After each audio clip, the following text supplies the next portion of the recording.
You are likely spending over $1,200 a year on server-side tracking infrastructure, and it is probably giving you a poor return on investment.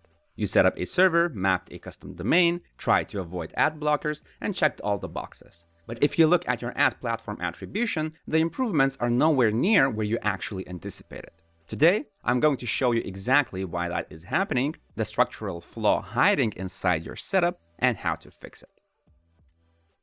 Hi, my name is Julius, I run Analytics Mania, and I have been in the industry since 2011. Hundreds of thousands of technical marketers and freelancers rely on my free and paid content to fix their tracking issues. I have audited hundreds of Google Tag Manager containers, and over the last several years, I have noticed the same exact pattern of weak server-side setup across the board. To understand why you are wasting money on your server, we have to look at why you set it up in the first place. Over the last several years, panic hit the marketing world. Between iOS updates, intelligent tracking prevention, and aggressive ad blockers, businesses were losing conversion data. The industry's answer was server-side Google Tag Manager. The promise was simple: move your tracking to the server, or at least part of it, route it through your own subdomain, and regain control of your data. So, you hired someone or spent hours figuring it out yourself, you fired up a server, and you started paying that monthly hosting fee. But here is the hard truth.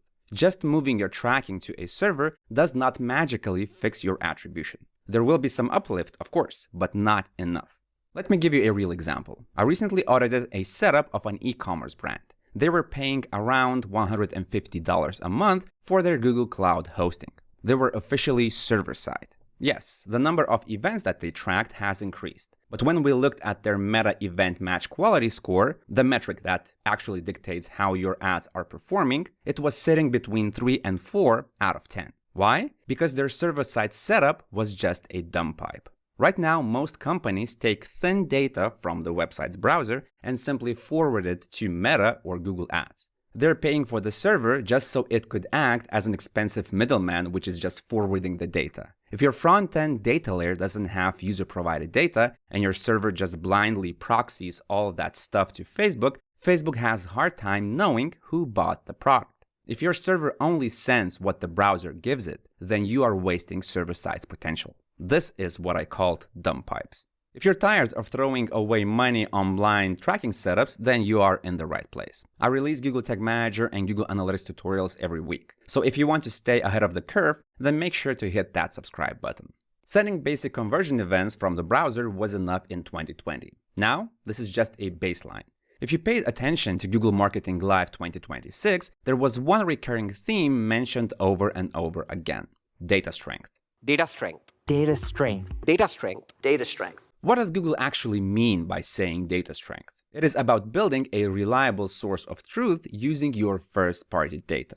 It means connecting your data sources from website interactions to your CRM to create a better view of your customer. If your server is just a dumb pipe, you're passing what I call thin data. Usually, just the basic event data sent from the browser and forwarded as it is without any extra context to the vendor. In the eyes of Meta and Google's AI, this is a very weak signal. They don't have the customer signals, like user-provided data, needed to effectively power features like enhanced conversions or customer match. When you feed an algorithm these weak signals, their machine learning models lose confidence. They have a hard time matching a purchase back to an ad click, so your match quality scores tank. Because the AI doesn't have a comprehensive picture from an online and offline sale, it fails to optimize efficiently, and your cost per acquisition skyrockets. Meanwhile, your competitors are probably connecting their data sources and maximizing their signals. They have high data strength. The ad platforms reward them with cheaper, higher quality customers, and you are left with paying a premium for whatever traffic is left over.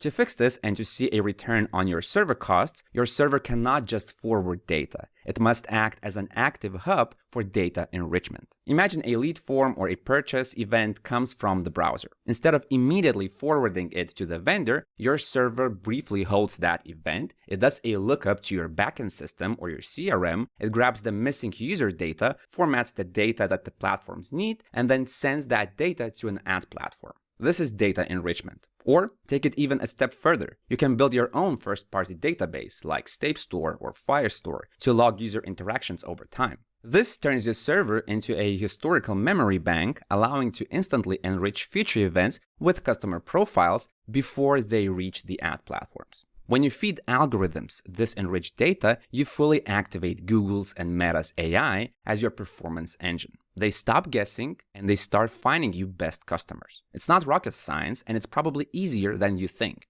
Now, I need to be completely honest with you, this setup is not a magic bullet. If your website gets a few thousand visitors a month, or you spend less than $1,000 a month on ads, then I don't think you should build this. The cost of the server and the time required to build the infrastructure will not pay for itself. Furthermore, if your ad creatives are terrible or your product just sucks, then better data will not save your business. But if you are actively scaling ad spend and you want to improve attribution, then data enrichment is your unfair advantage. Moving from a basic proxy setup to a true enrichment system requires a very specific architecture. You need to know how to connect webhooks, query APIs, use low-code automation tools like N8N, and manage first-party databases. If you already have a working service like Google Tag Manager container and you want a step-by-step blueprint to data enrichment, then check out my first-party data masterclass. It is an advanced training designed to connect your online and offline signals without requiring heavy developer resources. I will post a link to it below the video.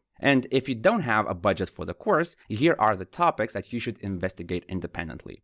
Webhooks, NoSQL databases, HTTP lookups. These are the core solutions for data enrichment. If you found this video useful, hit the like button. That will help me understand what videos do you like and what should I create in the future. Also, if you want to learn more about Google Tag Manager or Google Analytics, then subscribe to this channel. My name is Julius, this is Analytics Mania, and I'll see you in the next video.